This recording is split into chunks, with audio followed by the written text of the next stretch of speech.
The last time Britain crowned a monarch, in 1953, it was about rebirth. Britain born anew in the body of a young woman for a new age. It feels different this time. Maybe in 1953, even for a few fleeting moments, Britain might have felt like a young, confident country again.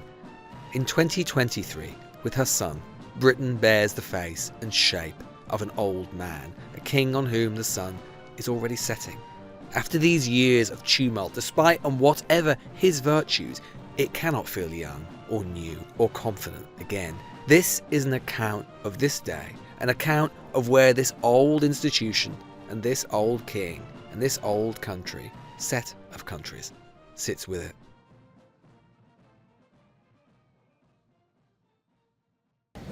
So this is the real coronation. Forget the glitz and glamour and the makeup and whatever. It's just a 9:45.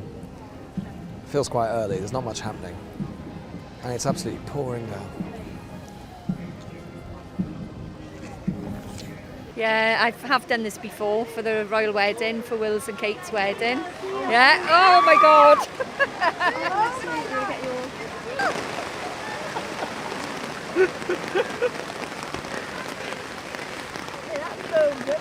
Can I have your autograph? I don't tell you. Why? Think of it, that. What do you think of it? Come on, let's go. That's what you think of it. What we was expecting it, so this is why we bought it. It keeps us dry, and hopefully once we've had a nice big shower, the sun will come out and we'll be happy again. Does it make you feel more British? Absolutely, yeah, very proud to be British.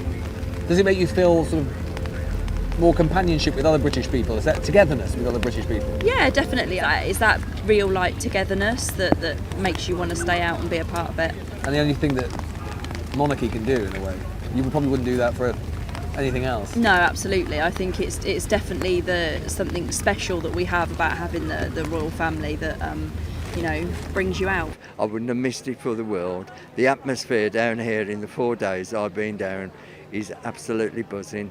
You know, everybody's got on well with each other. It's been a party atmosphere. You just cannot fault it. It's been absolutely great. Some, maybe you, watch all this and you don't feel like it makes much sense. It seems irrational. It is. All the gold and the cold and the pomp and the people. But whether you like it or not, understand it or not, for most, monarchy does arouse the passions. It makes politics human, close, even though they are so distant. The chance just sometimes to be part of the marking of memory. Absolutely soaked to the core, when you could just watch at home on the telly. Why? It's just being here, isn't it? You really want to be here. And then in the future you can say, I was there that day. You can watch it on telly any day of the week now. It's going to be wall to wall for weeks. So it's great to be here, soak up the atmosphere, make new friends.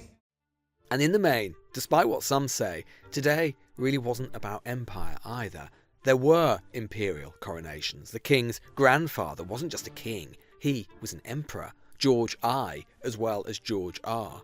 But for all the flags on the mall, the foreign diamonds in the crowns, if anything, this coronation, this monarchy, this king, his character is as much about Britain's smallness now. Charles, the protector of the hedgerows, the wildflowers in his seal, the Hobbit King, as one writer put it, and all that goes with these events, symbols which comfort and reassure, a mirror back to ourselves. It's really reminded me of something. I couldn't quite put my finger on it, and then I just realised, partly because the guy there literally has the umbrella from this place. But this whole thing, the kind of the weather, the people, the clothes, the little bits of tarpaulin, camping chairs, the thermoses, the flasks, it all reminds me of a kind of slightly subpar day at Wimbledon. And that's because the people are basically exactly the sort of people who would go. The same sort of age, the same sort of social background, and the whole thing has the kind of paraphernalia, the feel of the British summer, for all its faults.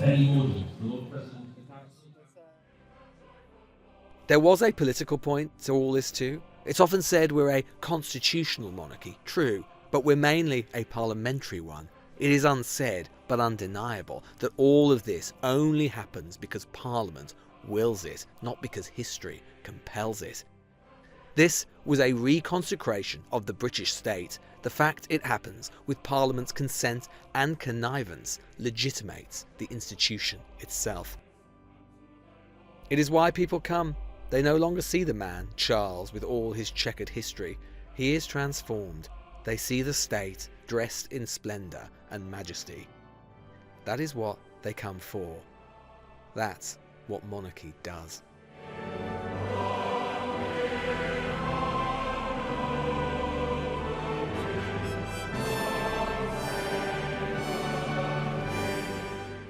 But there was a less savoury side to today too. The class system, yes. Nearly all of the security, it was notable, were people of colour. People being paid all too little, apparently. Treated, one told us, not especially well. When we are asking our company, they said no water, no food. So you're not had any food or water today? Nothing. How long have you been here for? It's from 3 a.m. 3 a.m? We are just standing here. And you've not been fed and watered? Nothing.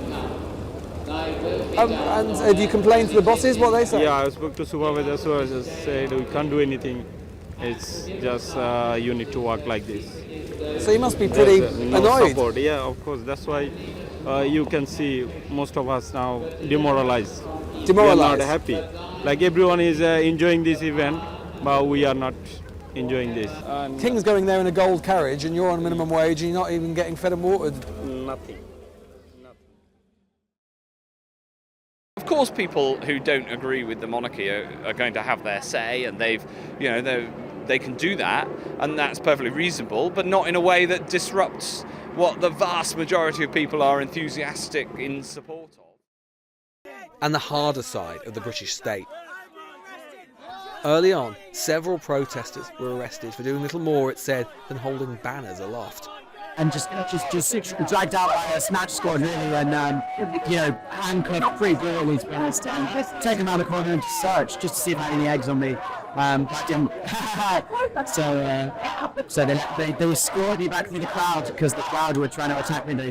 So this morning, before the protest had even started, 6 of our organisers who were on their way to the protest were arrested, and hundreds of our placards were seized.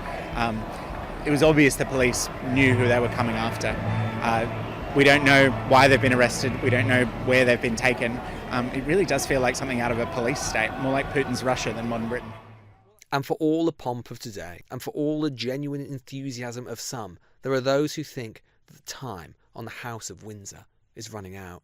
This debate is going to become a more live one, now Charles is king rather than the late Queen. I think, yeah, absolutely. With the Queen, there was a lot of people who felt that they couldn't possibly be challenging of her because there was a lot of people who just waiting for her to pass quietly, and now that has changed, and the gloves really are off when it comes to Charles. Even the press are used to being a bit more critical of Charles than they would have been of Elizabeth. And we've seen our numbers really swell from the moment that the Queen died, because people are thinking, okay, now is the moment to have this conversation. And it was really disappointing and intimidating, in fact, to see that colleagues were being... give it a second.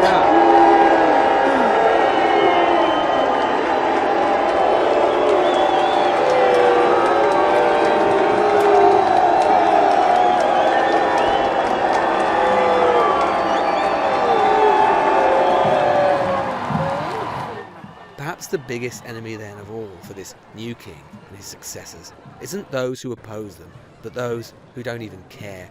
You have a generations who are increasingly uninterested, unsupportive, indifferent. And so, to go back to the beginning, the challenge for this new monarch and monarchy, which will be made up of pensioner kings or middle-aged kings for the next century, how to renew with those it can never again embody, to be young and yet old. That question, of many, will determine how Britain, however gingerly, steps forward into this new Carolean age. The Newsagents. This is a Global Player original podcast.